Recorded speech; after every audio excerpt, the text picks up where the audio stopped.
Game number 1, count as fast as you can. The mechanics of this game are to count quickly one by one without anyone else counting at the same time until all is finished. And the winners will able to eat a snack.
Sige, salita.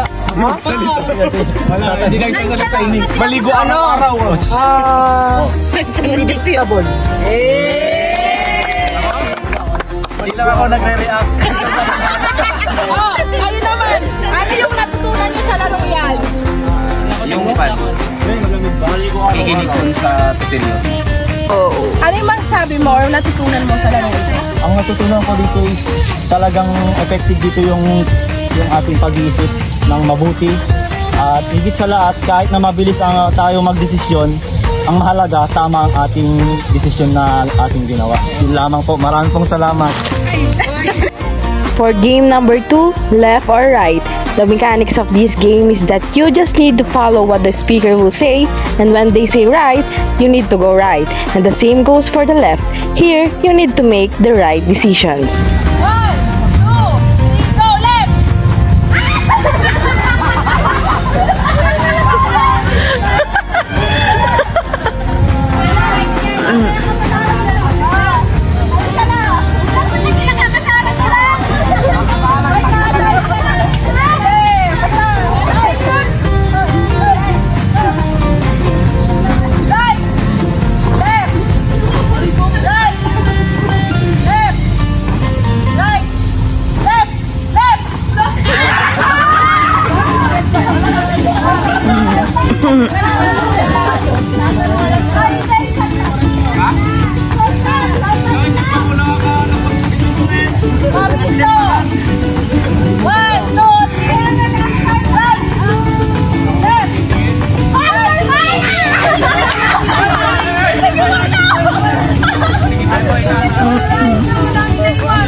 Tayo yung pose. 1, 2, 3, go!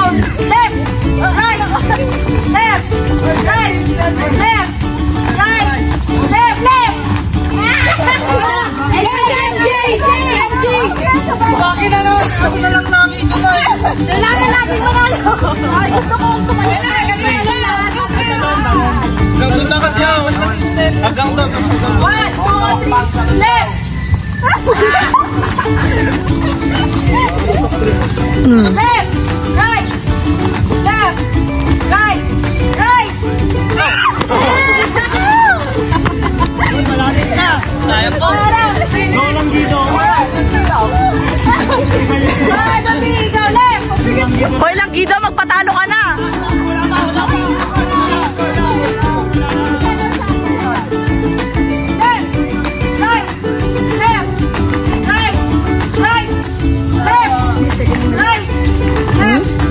Sige, sige, pre.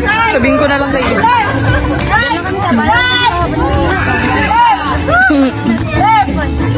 Oh.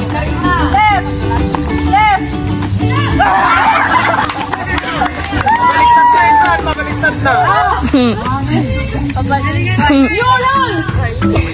Baliktad. Palong-palo na si MJ. Ayan, babaliktad natin. Right dito. Left na to. Right na to. Right. Left. Left.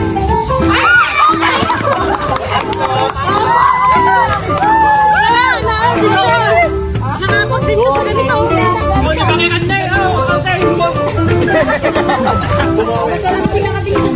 Oh, di lahat dito. Yung dito sa mapatingin ka. Uy, ulit. Focus lang sa lang. 1, 2, 3, go! Left! Right! Left! Charlie, right! Right! Ano ba kaya?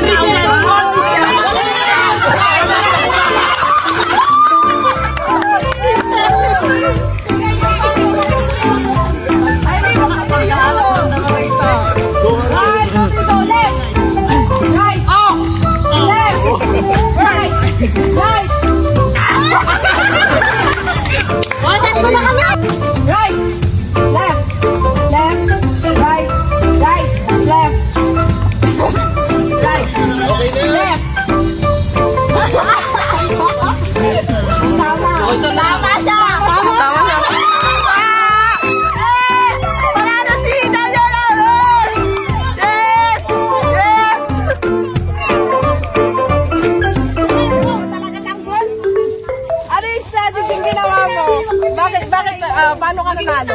Wala, presence of mind. So, ano yung natutunan mo naman sa larong ito? Maging madaya. Kasi dati na akong dead. Ano yung natutunan mo sa larong ito? Natutunan ko? Yeah. Huwag mong gayahin yung mga kasama mo, yung nasa harap mo, mag-focus ka lang sa sarili mo. Yes. Oh. Ano naman natutunan mo sa larong ito? Alam mo kasi, yung laro ko yun, mahirap talaga. So, kailangan mo lang maniwala sa sarili mo at baka yung mga kasama mo sa kalaro mo, mo silang pakialaman. In the short word, believe in yourself, yun lang. And sa larong ito, madami kayong matututunan na tiwala sa sarili mo. And also, pagdating sa decision making naman, kailangan maging focus ka lang. Focus. For the third game, Rebus Puzzle. The key to solving Rebus puzzles is to think outside the box and consider how the visual elements might represent words or phrases in a non-literal way. 1, 2, 3, go! First aid. Nice! 1 point!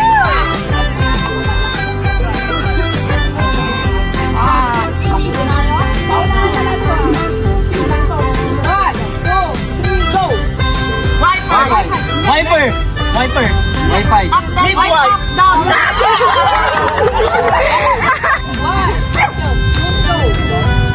Barong. Hello. Elbow!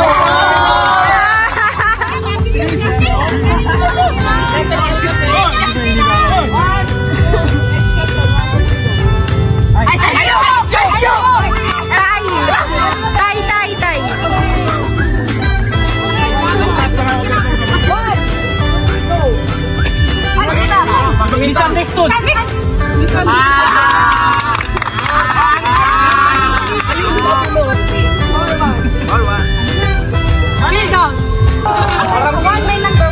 Last four. Left side. Yes. Adjust. Yun!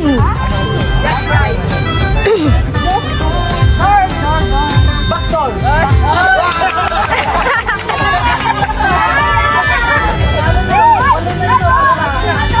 Last na. Broken promise. The winner! Tatlo. Critical thinking, focus, tas creative thinking. Nice! Teamwork. Masaya ba kayo na nanalo kayo? Masaya.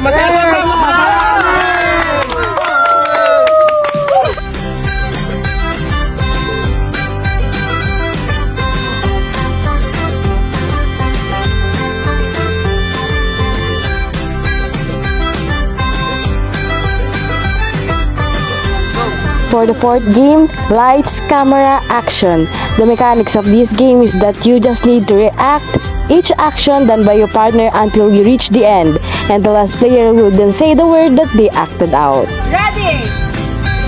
Set. Go!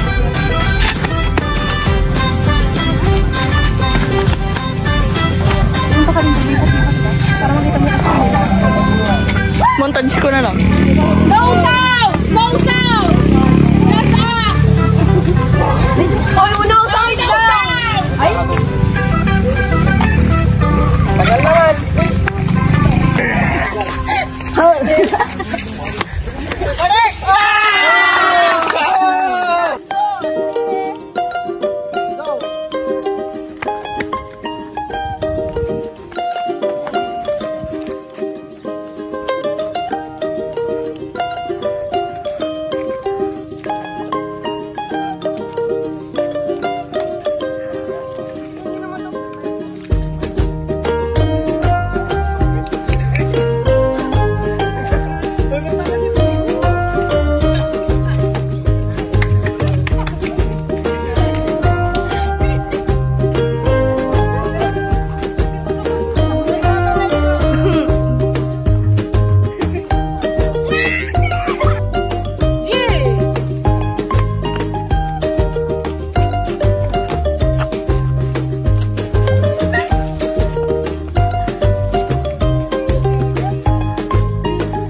Ah, okay.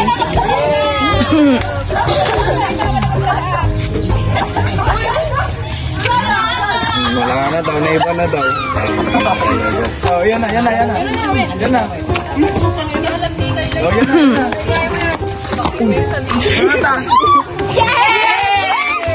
Ano yun?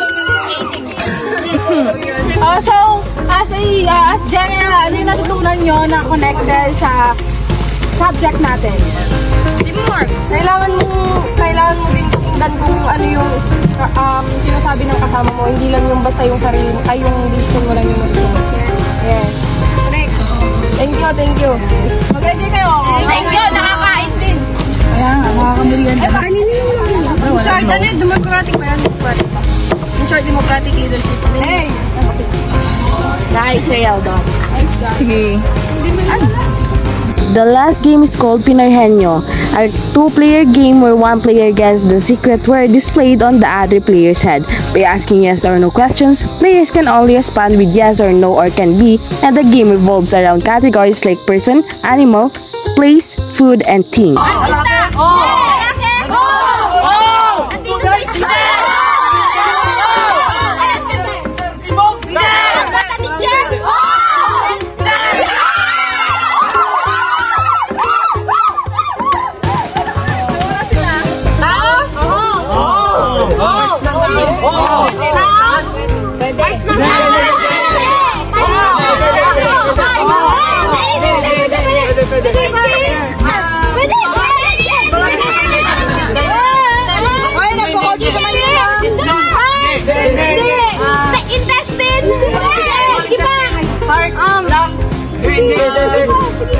Sige, malapit yun. Sige, pwede yun. Sige, ano yung puson? Ang kaya nila ako.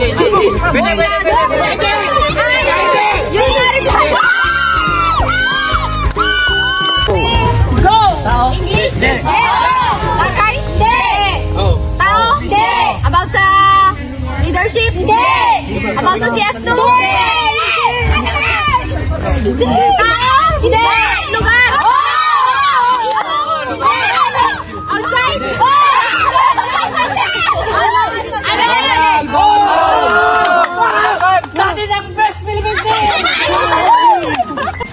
In this game, we learn that decision making is very crucial in our life. Sa pagpili, sa pagdesisyon ng tama, yun ang kailangan sa ating buhay. Dahil ang tamang desisyon ang maghahatid sa atin sa magandang kinabukasan. Life is a matter of choices. And every